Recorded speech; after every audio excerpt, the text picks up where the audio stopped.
शुभ संध्या साथियों। आज हम फिर सुनते हैं विद्रोही जी की किताब नई खेती से एक कविता, नूर मियाँ का सुरमा। देश के विभाजन के दर्द को बयां करती ये कविता है नूर मियाँ का सुरमा।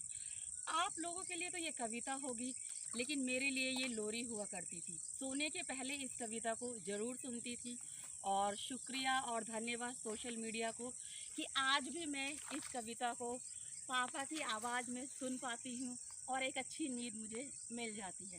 तो चलिए देर ना करते हुए हम सभी लोग सुनते हैं नूर मियाँ का सुरमा।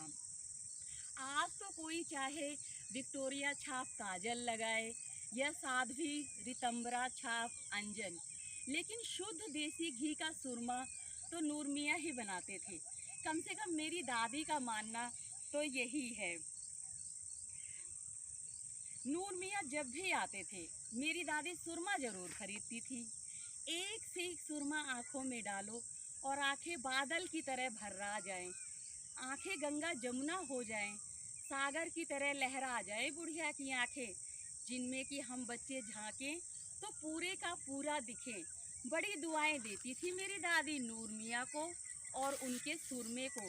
कहती थी नूर मियाँ के सुरमे की वजह से ही बुढ़ौती में बिटिहनी बनी घूम रही हूँ, सुई में डोरा डाल लेती हूँ। मेरा जी करे कहूँ ओ रे बुढ़िया, तू तो है सुकन्या और तेरा नूर मियाँ है चवन ऋषि। नूर मियाँ का सुरमा तेरी आँखों का च्यवनप्राश है, तेरी आँखें आँखें नहीं दीदा हैं।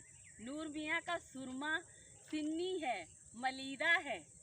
और वही नूर मियाँ पाकिस्तान चले गए।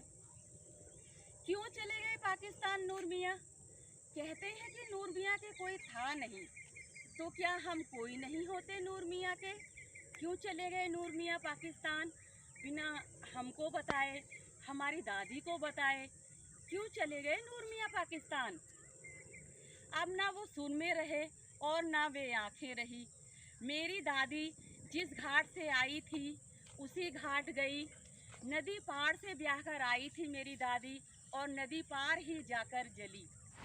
मेरी दादी नदी पार से ब्याह कर आई थी और नदी पार ही जाकर जली। मैं अपनी दादी की राखी नदी में फेंक रहा था तो मुझे ऐसा लगा कि ये नदी नदी नहीं, मेरी दादी की आंखें हैं और ये राखी राखी नहीं, सुरमा है जो मेरी दादी की आंखों में पड़ रहा है। इस तरह अंतिम बार मैंने अपनी दादी की आंखों में नूर मियाँ का सुरमा लगाया। लाल सलाम साथियों।